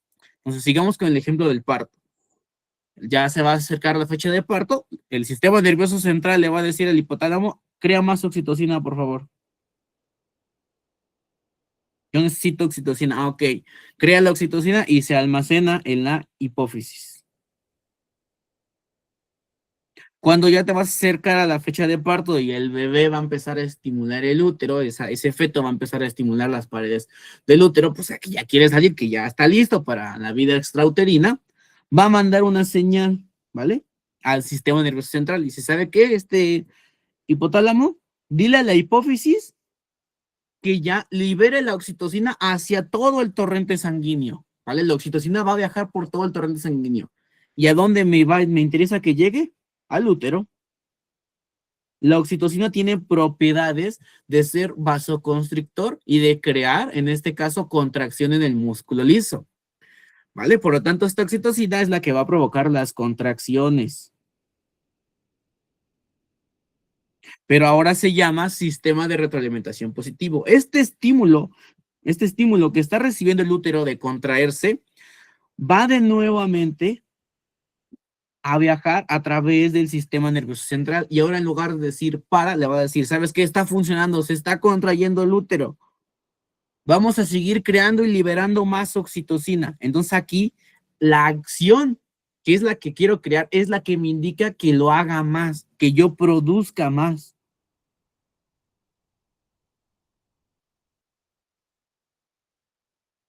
¿Vale? Que yo, ahora sí que en este caso, lo dé todo, o sea, retire todas las reservas. Que sintetice más. ¿Vale? Y a esto se le va a llamar un sistema de retroalimentación positivo. La acción que yo quiero que se genere es la misma que me dice, retira más, o sea, retira todo, o sigue sintetizando más, sintetiza más, sintetiza más. ¿Vale? No sé si me di a explicar con este ejemplo, chicos.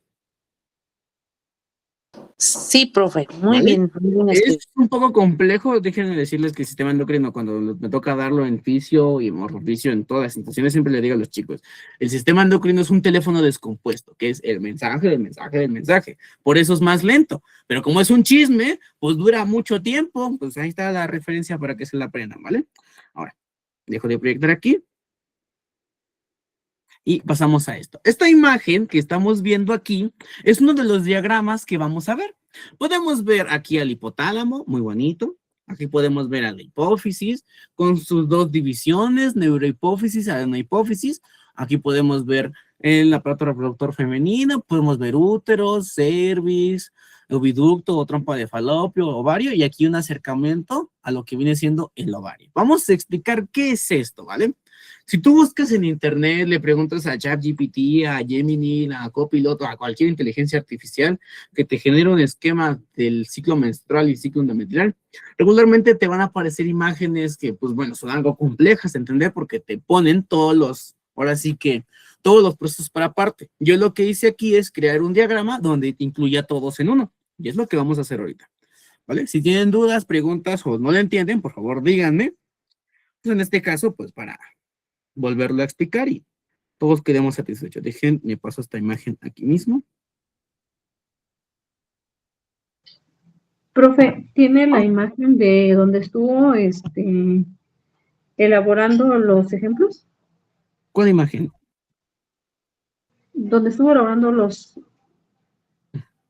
ejemplos de la hipófisis. Ah, sí. Ya lo vamos a hacer. De hecho, aquí voy a hacer el diagrama también.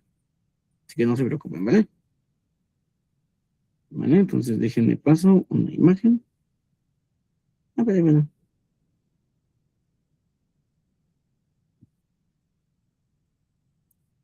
Vale, aquí está esta hermosísima imagen. Vamos a bloquear. Y vamos a empezar a explicarla, ¿no? Ya todos podemos ver la misma imagen, pero ahora es la pantalla donde les puedo rayar.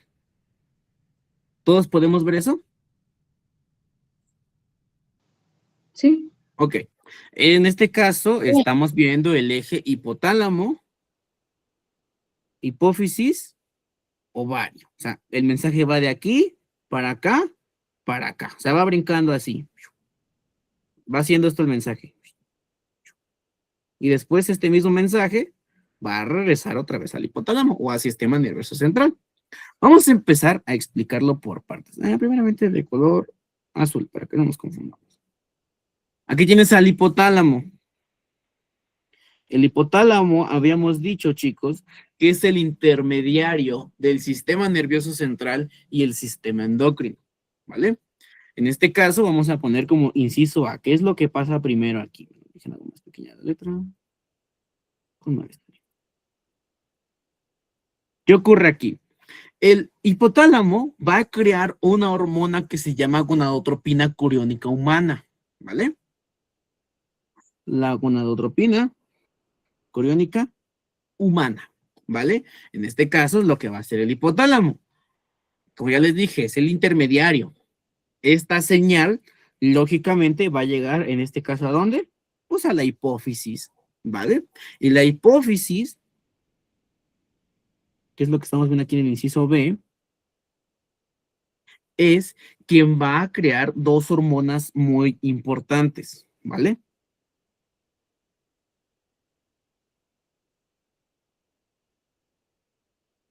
Una de ellas es la hermosa hormona, lo voy a poner incluso de rojo para que tengan énfasis en esto, la folículo estimulante o FSH, y la otra hormona es la luteinizante, ¿vale? Entonces se dan cuenta, el mensaje primeramente llega del hipotálamo al crear la gonadotropina coriónica humana, que manda el estímulo a la hipófisis, y la hipófisis va a segregar o va a crear estas dos hormonas, hormona folículo estimulante y la luteinizante. ¿Hasta aquí vamos bien, chicos?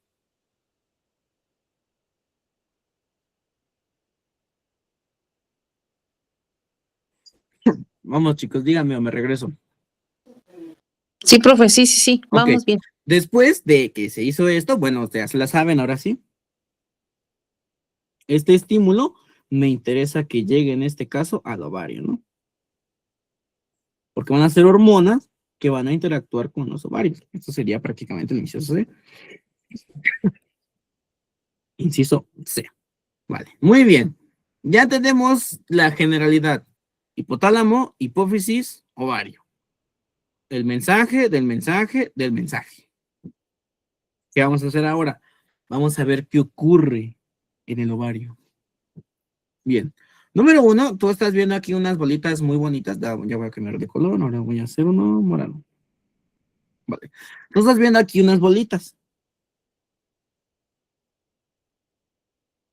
Estas células, que es el paso número 1, de hecho va a ser más pequeño todavía.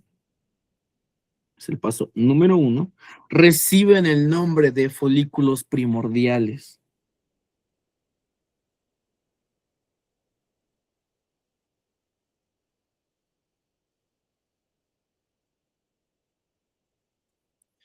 Ustedes sabrán que una mujer nace ya con una cantidad, ahora sí que, de folículos primordiales o de ovocitos inmaduros durante toda su vida, ¿vale? Aproximadamente puede ser de 400 a 500 o de estos ovocitos con los que nace una mujer en promedio. Es muy curioso esta generación de estas hermosas células para la creación de la nueva vida, porque los folículos primordiales se crean desde que estás en el vientre de tu madre. Cuando tú eres un embrioncito o una embrioncita en este caso, y te estás desarrollando a partir de la 5ª o 4ª semana de gestación, ese embrión, esa embriona, para llamarle mujer, está creando dentro del vientre de la mami los folículos primordiales que va a tener durante toda su vida. ¿Qué quiere decir esto? Que tú cuando estabas en el vientre de tu mami, creaste los folículos que se iban a fecundar para generar a tus hijos. ¿Se dan cuenta lo maravilloso que es este proceso? Que tú creaste estos folículos primordiales desde que estabas en el vientre de tu mami y naces con un número, pues, así que limitado, de aproximadamente 400 a 500 folículos primordiales.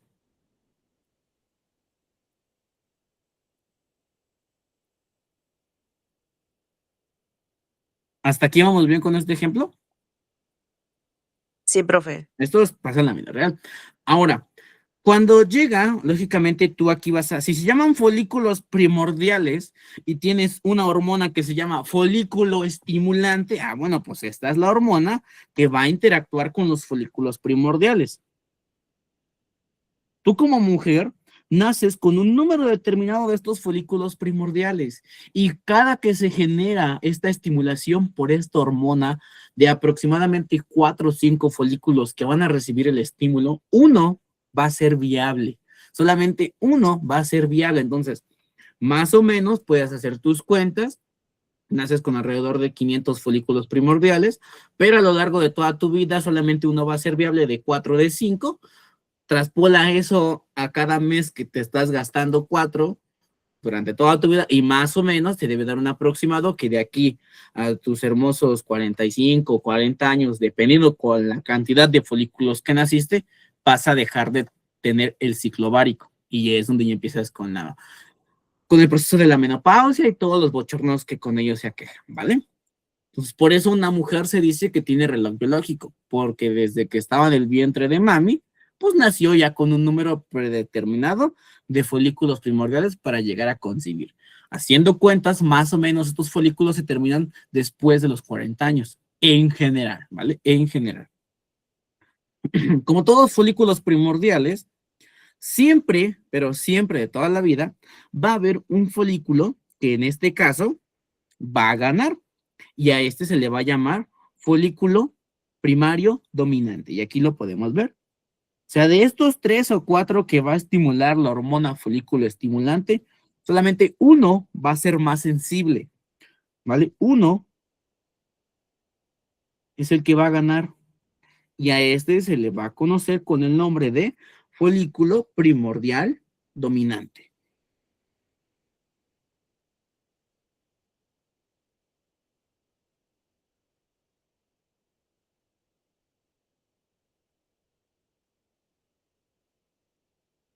¿Vale? Este folículo primordial dominante, como ya ganó, ahora ¿qué va a ser este folículo primordial dominante? Pues de igualmente es un sistema de retroalimentación negativo, chicos. Dice, ya gané, ya crecí, le regresa la señal a través del torrente sanguíneo, en este caso, a la hipófisis, y le dice, para de producir FSH, porque yo ya gané. Esto es un sistema de retroalimentación negativo. Y la FSH disminuye su producción porque en este caso no requieres que maduren más porque ya tienes uno que va a ser viable para la ovulación. ¿Hasta aquí vamos bien, chicos? Sí, profe. Vale. Seguimos avanzando con este folículo dominante. Sigue creciendo, sigue desarrollándose y se hace más grande, ¿no? Va madurando. ¿Vale? A este es el paso 4, que es la disminución de la FSH. No, 3. ¿Vale? El paso 4, vamos a ver aquí, es aquí cuando el folículo primordial dominante o folículo primario va a cambiar porque sigue madurando y se va a llamar ahora folículo primario multilaminar o primordial multilaminar. Yo nada más lo voy a abreviar, folículo primordial multilaminar.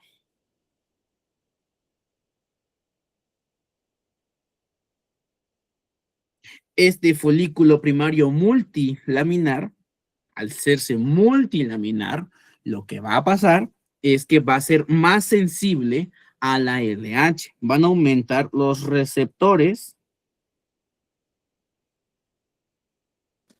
Perdón, profe, ¿cómo se llama ese? Folículo primario multilaminar. Yo aquí nada más la abrevia, ¿vale? Vamos a Gracias. poner aquí estos receptores que son de LH, de luteinizante, ¿vale? ¿Se dan cuenta cómo es que este proceso se va formando poco a poco? Desde el hipotálamo, la hipófisis, llega a la trompa de falopio, ovario. ¿Qué es lo que pasa? Pues la hormona foliculoestimulante estimula, valga la redundancia, a los folículos primarios, de los cuales, de los 4 o 5 que va a estimular, solamente uno va a ser el que sea más sensible a esta hormona. Se va a llamar folículo primordial dominante. Y ese mismo folículo primordial dominante que dice, ya gané, ya no necesito competencia, manda otra vez una señal al hipotálamo y le dice, disminuye la cantidad de FSH porque ya no es necesaria. Sigue creciendo, se sigue desarrollando y ahora se llama folículo primordial multilaminar, que va a aumentar en este caso la sensibilidad o los receptores a la otra hormona, que es la luteinizante. Esto es muy importante. Al tener en este caso, voy a ponerle de rojito, una mayor estimulación por la hormona luteinizante, vas a crear, en este caso como mujer, dentro de los ovarios, una enzima muy importante, ¿vale?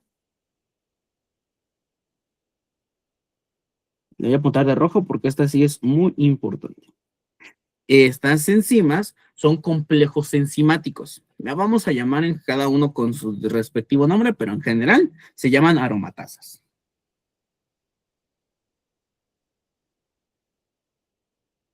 ¿Vale? Estas aromatasas van a tener la principal función de que se convierta el estradiol en estrógeno.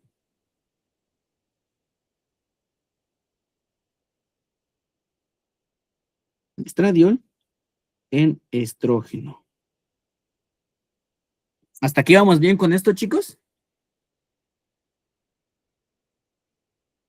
Sí, profe. Ok. Ahora, vámonos ahora a nuestro hermoso útero.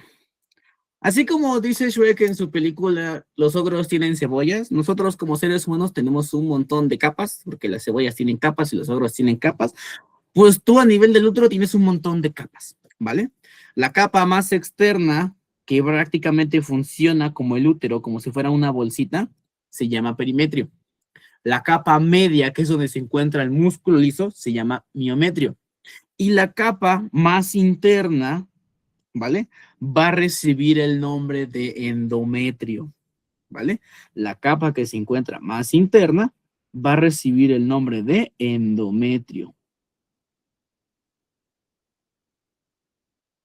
La capa media, voy a hacer otros tonos de rosita, que es prácticamente la que está hecha de músculo liso, recibe el nombre de miometrio. Y la capa más externa, que funciona prácticamente como una película transparente que le da protección al útero,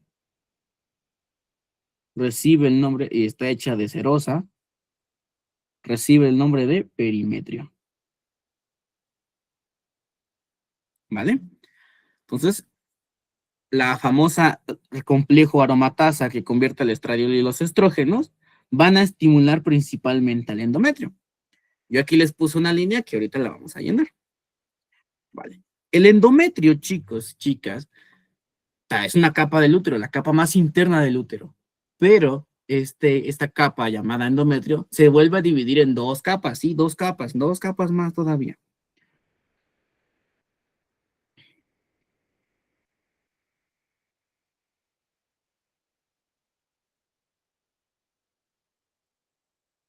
Creo que no quedó tan igual, déjenme que...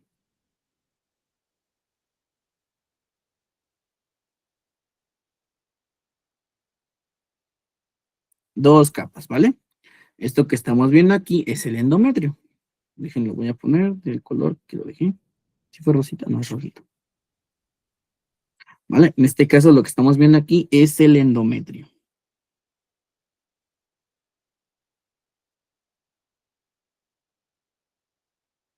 que dijimos que es la capa más interna del útero. Se divide en dos hermosas capas y eso es pregunta de examen, chicos, para que la anoten ahí, le pongan marcatextos, le pongan en tinta roja, tinta azul, tinta verde. No sé qué color tengan a la mano, pero que esté marcado porque eso lo voy a preguntar. ¿Vale? El endometrio se divide en dos capas. En una capa basal, ¿vale? Su nombre lo dice, una capa basal y una capa funcional. ¿Vale? Una capa basal y una capa funcional. El endometrio se divide en dos capas, capa basal y capa funcional. ¿Qué función tiene? Ahora lo vamos a explicar. La capa basal, chicos y chicas, me voy a apuntar acá abajo, tiene la función de regenerar.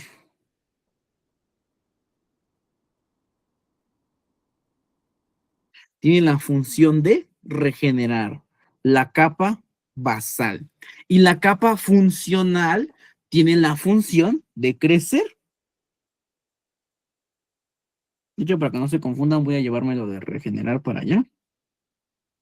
La capa basal tiene la función de regenerar y la capa funcional tiene la función de crecer. ¿Vale? ¿Gracias a quién? Gracias a estas hormonas, a estas enzimas que le convierten la aromatasa, el estradiol, en estrógeno. Va a viajar, en este caso, al endometrio a través del torrente sanguíneo. ¿Vale? Esto prácticamente sería mi paso número 5. Vale. ¿Y qué va a hacer en este caso el estradiol y las aromatasas y el estrógeno? Bueno, aquí el estradiol. Voy a apuntar de rojo para que es muy importante. El estradiol se va a encargar de que la capa basal empiece a crear más capas de tejido endometrial, ¿vale? Se va a encargar de estimular a las capas basal para crecer y que se haga más gruesa, ¿vale? Entonces, ¿qué va a ocurrir aquí? Bueno, pues mi hermosísima capa basal va a empezar a sintetizar y estimular a la capa funcional del endometrio para que empiece a crecer, ¿vale? Va a empezar a crecer.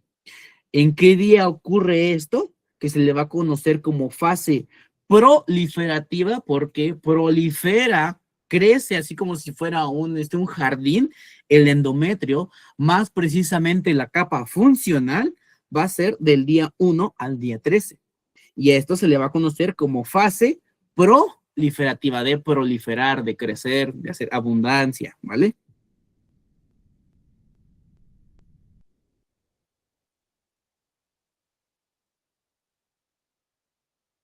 Que abarca desde el día 1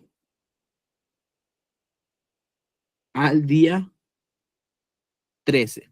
Y todo este hermoso tejido endometrial está extremadamente irrigado. Más adelante, cuando veamos un pequeñito repaso sobre la irrigación que tiene el tejido, o en este caso el útero, van a darse cuenta que por eso una hemorragia obstétrica es muy grave, ¿vale?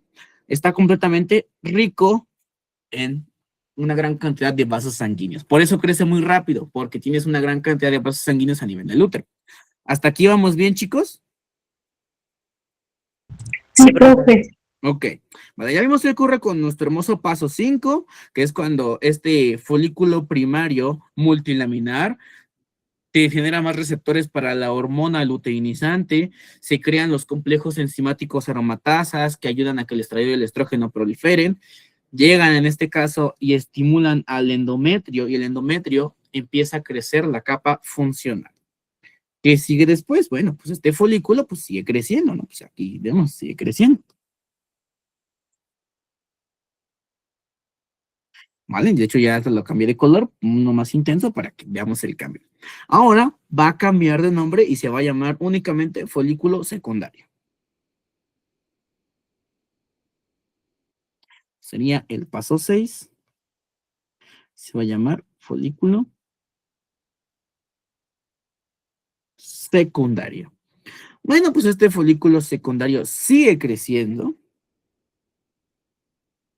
Y dentro de este folículo secundario se va a estar formando, escuchen bien, el ovocito en metafase 2, ¿vale? Ahora sí que la célula germinativa de la mujer no va a completar su segunda división meiótica, o sea, no se va a terminar de dividir. ¿Por qué? ¿Por qué, doctor? ¿Por qué no se termina de dividir? Porque dentro de esta segunda división meiótica no tiene el material genético necesario para poder seguirse dividiendo y seguir creciendo. Requiere en este caso de quién? De un espermatozoide para que en este momento se complementen ambos códigos genéticos y se pueda continuar con la división y se crea una nueva personita, ¿vale? Por eso es que no se llama óvulo, sino más bien se llama ovocito secundario metafase 2 o nada más ovocito, que se queda como que a la mitad, que requiere de un compañero para complementarse y seguir dividiéndose, sí, ¿vale? Pero mientras se va a llamar ovocito. Acá adentro va a estar madurando este ovocito, ¿vale? Esta célula muy potencial, con una gran capacidad de funciones divisorias, va a empezar a madurar, ¿vale? Aquí tenemos a tu ovocito, ¿vale? Va a estar rodeado principalmente de ¿quién? Ah, bueno. Algo que nosotros vamos a conocer como el paso 7. Y ahora se va a llamar folículo de Graf.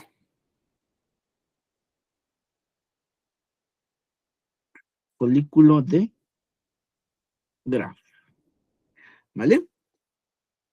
Sigue creciendo este folículo de Graf y este mismo folículo de Graf, gracias a que ya tienes aumentados los estrógenos, le van a mandar un mensaje, ¿adivina a quién? Exactamente, a la hipófisis. Pero ahora no va a ser un proceso de retroalimentación negativo, va a ser un proceso de retroalimentación positivo. Le van a decir a la hipófisis, oye, ¿sabes qué? Estoy madurando bastante bien, ya ahora me llamo folículo de Graf. Entonces le va a decir a nuestra hermosa neurohipófisis, ¿sabes qué? Vamos a hacer de rojito. Necesito más hormona luteinizante para seguir creciendo. Ah, bueno, pues va a aumentar en este momento a la hormona luteinizante para que se aumente su producción y mantenga a raya a la hormona folículo estimulante, a la FSH, ¿vale? Esto es un sistema de retroalimentación positivo. El mismo efecto que es la maduración del folículo secundario a folículo de Graf es el que estimula y me dice, sigue produciendo, estoy creciendo, estamos bien. Hasta aquí, ¿alguna duda o pregunta, chicos? No, profe. Ok, vale. Todavía tenemos... No, profe.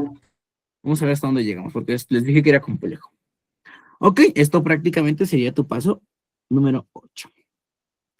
¿Qué es lo que ocurre aquí? Ah, bueno, si son observadores, vamos a cambiar de color.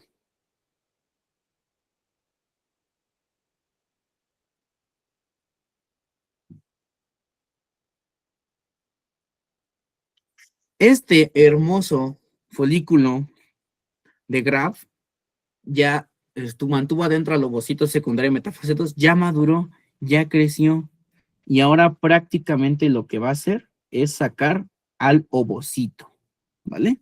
Esto que estamos viendo aquí como parece como un huevito, es el ovocito. Y este ovocito va a salir ya de lo que viene siendo el ovario, ¿vale? Y a este proceso se le conoce como la ovulación.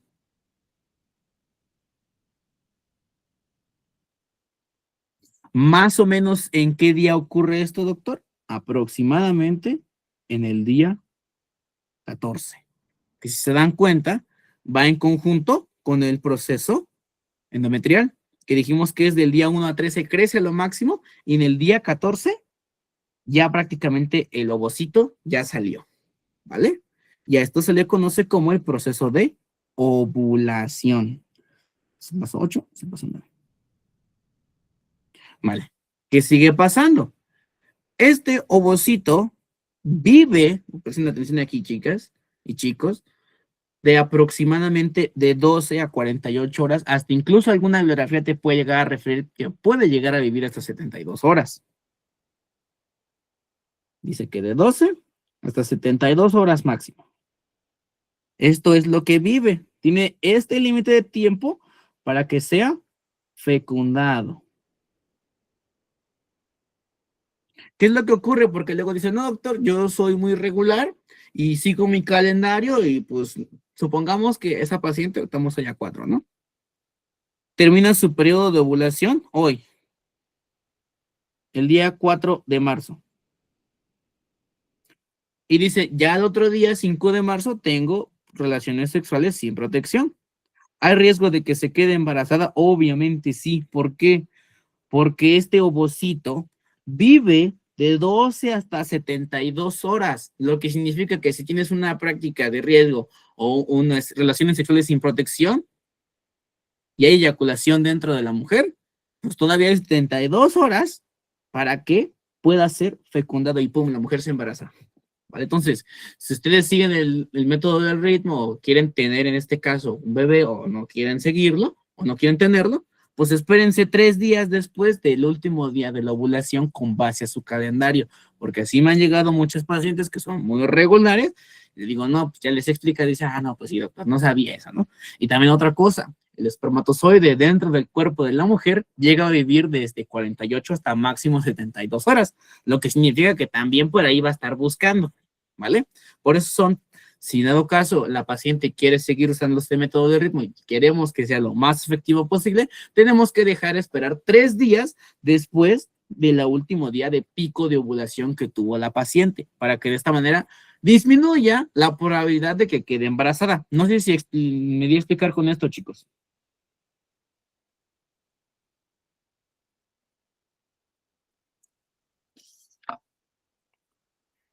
Sí, profe. O está muy complejo y lo volvemos a explicar, ¿vale? Eso nomás así como que queda como que curiosidad, ¿vale? Entonces, este ovocito vive pues, alrededor de 72 horas. Bueno, pues estas ya salió ahora sí que el ovocito, ya se hizo la ovulación. ¿Qué va a pasar aquí? Bueno, pues este folículo de Graf, imagínense que es como si fuera una cascarita de huevo. Ya salió el huevito, se queda el puro cascaroncito. Los ovarios o las gónadas en general son uno de los órganos más irrigados que puedas tener en todo tu cuerpo. Más adelante lo vamos a ver, pero la irrigación de los ovarios proviene directamente de la vena más grande, de la arteria más grande que tiene el cuerpo, que es la aorta a través de la arteria ovárica. Entonces, a pesar de que son chiquitos, no vienen fuera de allá algunos centímetros de diámetro, son extremadamente vascularizados. Y esa vasculatura me va a servir para esto, ¿no? Entonces dijimos que es como si se rompiera el huevito, ¿vale? Al romperse este huevito, pues hay ahora sí que una ruptura de las paredes de esta célula, de esta membrana, y como está muy irrigada, se va a llenar de sangre, ¿vale? Ese sería el paso 10. ¿Qué va a pasar aquí? Pues aumenta la sangre, se va a llenar de sangre, y en este caso, se llena de sangre, aumenta los receptores de la LH, o sea, para que esto siga creciendo, y después, como se va a llenar de sangre, es como si esa cascarita poco a poco se empezara a secar, ¿vale? Se lo voy a poner ahora así, voy a cambiarla de color para que sea más clave entender por qué. ¿Por qué el amarillo? Ahora van a entender por qué. Ahora, ya no se van a llamar folículo de Graf o residuo del folículo de Graf. Cuando ya se llenó de sangre y se fue secando poco a poco, se fue reabsorbiendo ese tejido, ahora van a recibir el nombre de cuerpos amarillos. Por eso lo puse de amarillo.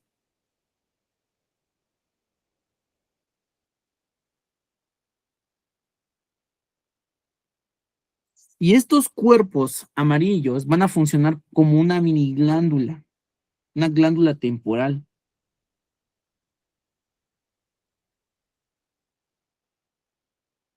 Esta glándula temporal es capaz también de segregar, adivinen qué, pues estrógenos y estradiol y progesterona.